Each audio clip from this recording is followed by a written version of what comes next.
Hello, everybody. Whenever you're doing any kind of workout on your own, you always want to make sure that you have a warm up so that your body's properly prepared and not risking any injury before you really get into full out exertion. So, what you have in front of you is just a kind of basic warm up on your own, trying to explore the space with the ball, trying to get as many touches in as you want and as you need with both feet and changing direction.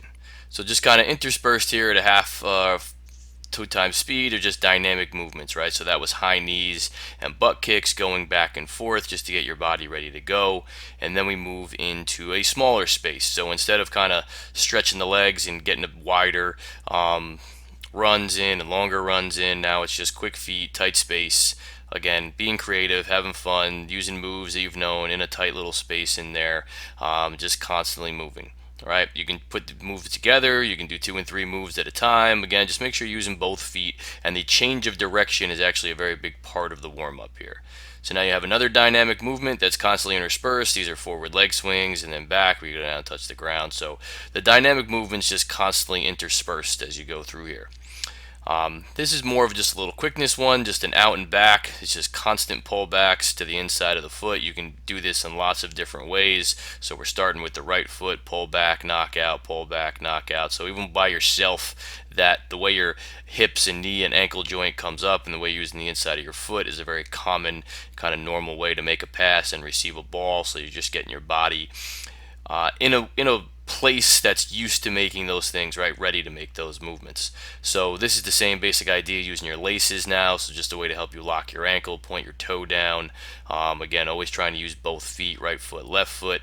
Obviously that weak foot needs a little bit of work as well as you're going through there, right? So you can set this up in a lot of different fast footwork ways. It's just touch, touch, roll, quick little 2 foundation touches, so you're moving side to side again. Always up on the balls of your feet, right? Always up when kind of quick movement. That's what this warm up is also supposed to aim for, is to get you used to playing up on the balls of your feet so you're not running flat footed, so you're used to that. This is just pullbacks with the outside of the foot, again using both feet, right? And then we'll move to pullbacks with the inside of the foot, as just constantly going around, just getting your body used to making those touches and acting kind of quick to get on the ball, right? Constant pullbacks, and it doesn't matter how good you are or what age you are. You can pull the ball back slow to start. You can pull the ball back faster, and constantly do a whole lot of different moves in there as you're doing it, right? So this is quick skips there and big skips back and forth out. So again, in between each different activity, you're always doing those dynamic movements. So the rest of this is kind of at quadruple speed, just to get the idea. Now we're juggling back and forth. Before we were on the juggle with the jog.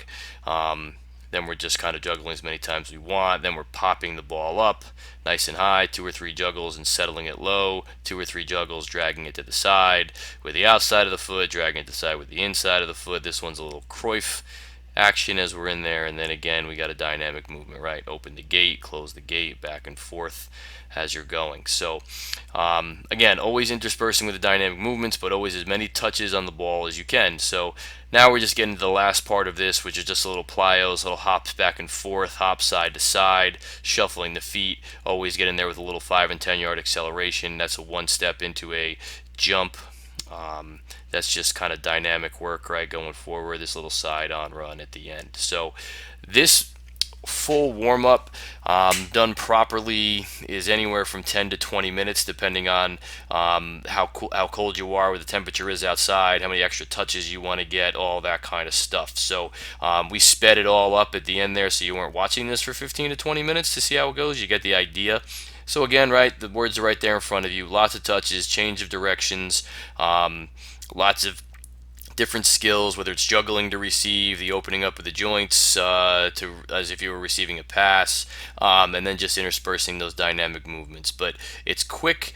It's a simple setup. Again, you don't need a lot of space. You can be in your backyard, you can be in your deck, you can be in your basement, you can do this. You might not be popping the ball up a mile in the air for juggles, but you can do a lot of it. So have fun with it, test yourself, be creative, but prepare yourself to go out there and do do the hard work. Maybe you're doing some fitness after this, or really kind of going to push yourself after it, but you need to warm up to get yourself ready to go, and you can become a better soccer player at the same time. Have some fun, enjoy.